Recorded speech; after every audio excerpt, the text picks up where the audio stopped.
Buenas tardes, de nuevo estamos aquí dándole el primer lugar a Dios, aprendiendo, estudiando su palabra y pues en el día de hoy vamos a hablar acerca de la obediencia.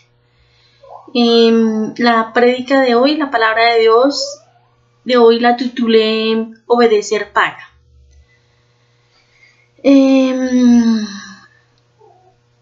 ¿Y por qué le coloqué este título?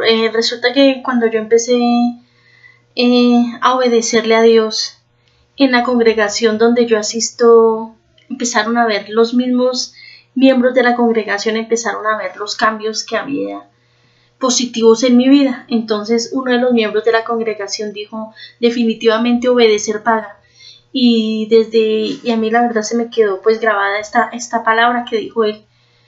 Y de verdad que lo he puesto por obra, procurar obedecer a Dios, y he visto el pago de Dios.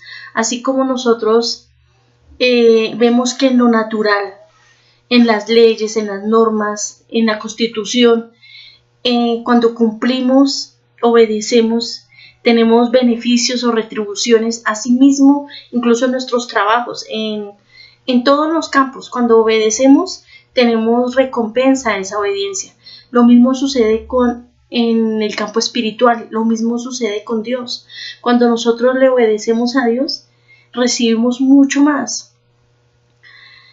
Dice Dios, ahora pues, si ustedes me escuchan atentamente y respetan mi alianza, los tendré por mi pueblo, entre todos los pueblos, pues el mundo es todo mío. Eso está en Éxodo 19:5.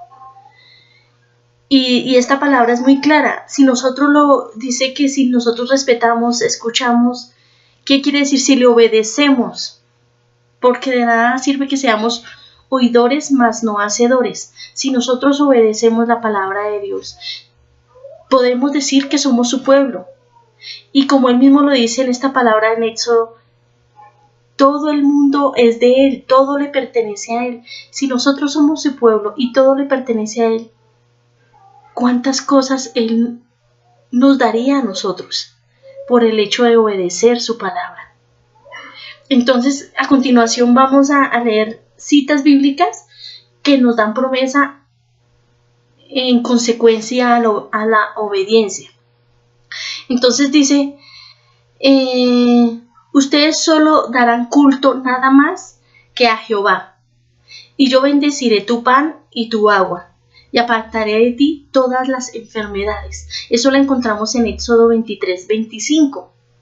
¿Qué quiere decir? Que cuando nosotros sacamos toda idolatría de nuestro corazón, de nuestras vidas, automáticamente podemos reclamar la sanidad, porque dice que apartará de nosotros toda enfermedad. Recordémonos que la idolatría no son solo las imágenes, sino es aquello que tenemos arraigado en nuestro corazón. Y que lo que está en nuestro corazón es nuestro tesoro. Eso es idolatría, aquello que amamos más que Dios. Cuando sacamos esa idolatría, reclamamos sanidad.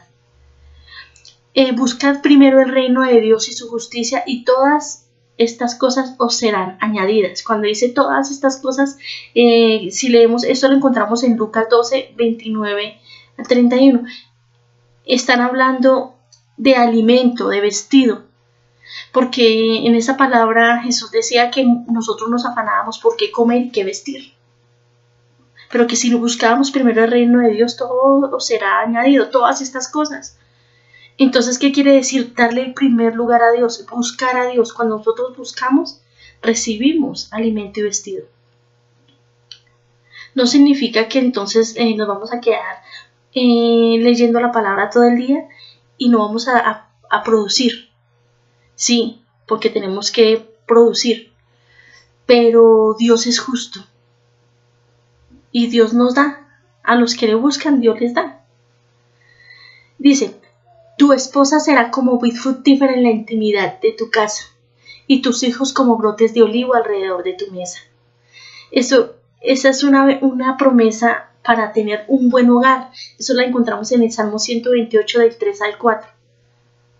Es la promesa de buen hogar. Y si leemos en el contexto, el principio de este Salmo 128 dice bendito el hombre que busca a Dios, entonces cuando nosotros le damos el primer lugar a Dios, cuando nosotros buscamos a Dios de todo nuestro corazón, Dios nos bendice en nuestro hogar. Dice, si alguno está en Cristo, nueva criatura es. Las cosas viejas pasaron, todas son hechas nuevas. Esta es una promesa de restauración. Entonces, si yo tengo un vicio, digamos, soy alcohólica, pero rindo mi vida, rindo mi corazón a Dios, lo recibo como mi único Señor y Salvador, me arrepiento de todos mis pecados y me alejo de ellos, recibo esta promesa, porque Dios hace todas las cosas nuevas, porque yo ya sería una nueva criatura en Cristo Jesús. Entonces, si estoy en Cristo, nueva criatura soy. Es una promesa de restauración y esa la encontramos en 2 de Corintios 5:17. Otra promesa dice, pero en cambio vendrá como redentor para Sión y todos los habitantes de Jacob que se hayan arrepentido de sus pecados. Esta es una promesa de protección. Dice que vendrá como redentor para Sión. La encontramos en Isaías 59:20. ¿Qué quiere decir? Que cuando nosotros nos arrepentimos de nuestros pecados, cuando de verdad nuestro corazón es un corazón contrito y humillado delante de Dios, Dios nos defiende, Dios nos protege y es nuestro redentor. Otra promesa dice, porque el Señor, Dios de Israel, ha dicho, la harina no escaseará de la tinaja, ni el aceite de la botija, hasta que el Señor envíe lluvia sobre la tierra. Esa la encontramos en Primera de Reyes 17:14. Es el alimento. Cuando leemos esta historia, es la historia de cuando Elías llegó a la casa de la viuda de Sarepta y le pidió a la viuda que le preparara, que le diera de comer. La viuda dijo que no tenía sino apenas para ella y para el hijo, que le iba a dar la porción que tenían y pues que iban a dejarse morir porque ya no tenían más que comer. Entonces ahí fue cuando el profeta Elías le dio esta promesa a la viuda. Le dijo que le diera de comer y que no escasearía ni la harina ni el aceite. Y así fue. 3 años duró la sequía en esa época. 3 años. Y en 3 años la viuda tuvo que comer y que darle a su hijo. ¿Por qué? Porque no negó el pan, porque no negó el dar. Y más a un siervo de Dios. No nos engañemos y tenemos que ser también un poco cuidadosos. Y no todo el que nos dice Señor, Señor, Dios lo dice, no todo el que dice Señor, Señor entrará en el reino de Dios. Debemos ser cuidadosos. Pero si el mismo Jesús en vida decía que le diéramos al que nos pidiera, aquí se está cumpliendo este principio, dar. Cuando nosotros damos, recibimos.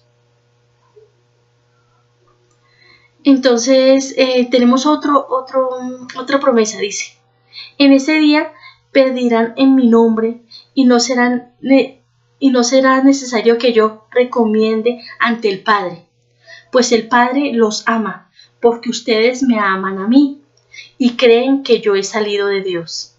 Esa la encontramos en Juan 16, 26, 27. ¿Qué quiere decir? Y esa promesa que es maravillosa, esa promesa la dio nuestro Señor Jesucristo.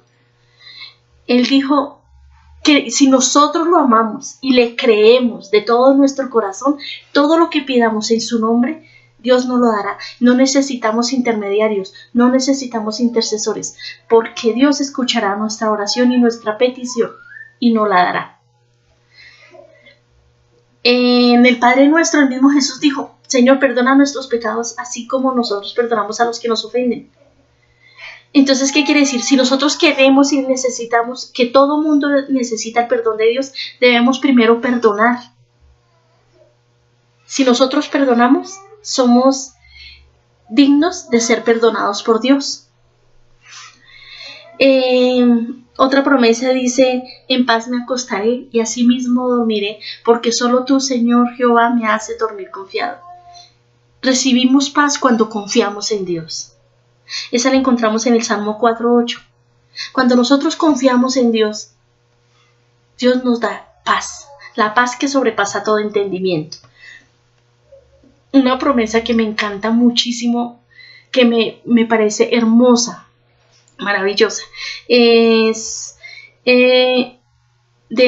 encontramos en el Salmo 1, del 1 al 3, y dice: bienaventurado el varón que no anduvo en consejo de malos, ni estuvo en camino de pecadores, ni se sentó en silla de escarnecedores, sino que en la ley de Jehová está su delicia, y en ella medita de día y de noche. Será como árbol plantado junto a corrientes de agua viva, que da su fruto en su tiempo, y su hoja no cae, y todo lo que hace o emprenda prospera.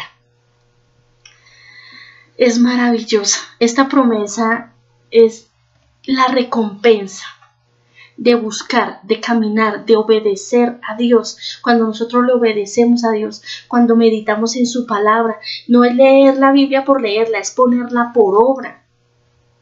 Cuando no chismeamos, cuando no murmuramos, cuando no señalamos, cuando no despotricamos, cuando somos justos, todo lo que emprendamos prospera, todo lo que toque en nuestras manos prosperará. Es una promesa de Dios. Acordémonos que las palabras y las promesas de Dios son sí y amén. Dios no es hombre para mentir, ni hijo de hombre para arrepentirse. Y si Él escribió y dijo estas promesas se van a cumplir en la medida que nosotros obedezcamos la palabra de Dios.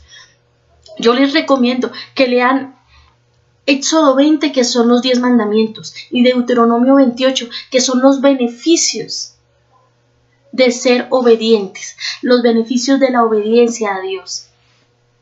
Estos que les di apenas, estas promesas, son como una prueba de todo lo que Dios tiene para nosotros. En la medida que nosotros obedezcamos, vamos a recibir. Pero sabemos que para que nosotros obedezcamos, debemos creer. Y para que nosotros creamos, debemos amar a Dios. O sea, debemos ser justos delante de Dios. Pidámosle a Dios que nos dé un corazón digno, un corazón limpio, un corazón recto.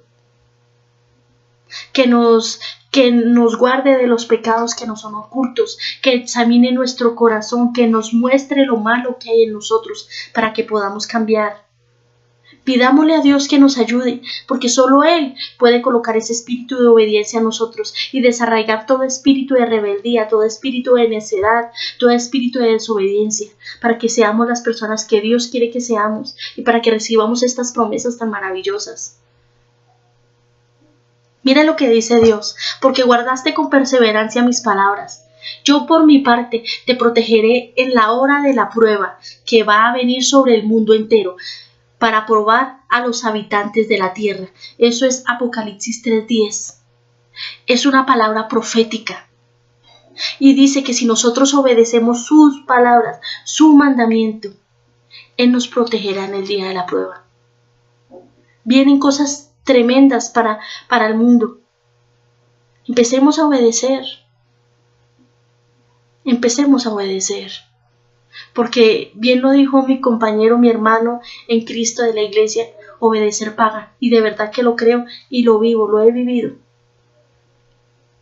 Padre amado, mi Señor Jesús, pongo en tus manos y presento delante de ti a todas y cada una de las personas que se conectaron en el día de hoy, Señor, que se conectaron con esta prédica, Señor, no buscándome a mí, Señor, sino buscando tu palabra, Señor. Te pido, Padre amado, que tú, Señor, pongas ese espíritu de temor en nosotros, en tu pueblo, Señor, porque si nosotros te tememos, Señor, nos alejamos del pecado y te obedecemos, Padre amado. Pon en tu pueblo, Señor, ese espíritu de temor. Solo tú lo puedes poner, Señor. Pon en tu pueblo ese espíritu de obediencia y desarraiga, Espíritu Santo de Dios, todo espíritu de rebeldía, todo espíritu de necedad, todo espíritu de desobediencia, todo espíritu de mulo, toda fortaleza mental, toda estructura mental, toda religiosidad y todo argumento de las tinieblas en nuestra mente y en nuestro corazón que nos han alejado de la verdad. Toda mentira, Señor, sale a la luz, Padre. Todo aquello que nos ha robado la paz, nos ha robado las finanzas, la salud, la prosperidad, Señor, el gozo, Señor, y la libertad, sale a la luz, Padre amado. Alumbra con la luz de tu rostro a tu pueblo, Señor, y saca toda oscuridad, Señor, para que tu pueblo empiece a andar en obediencia, Señor. Pon un espíritu de justicia, Señor. Pon un espíritu de justicia sobre tu pueblo, en el nombre poderoso de Jesús de Nazaret. Amén y amén. Muchas gracias.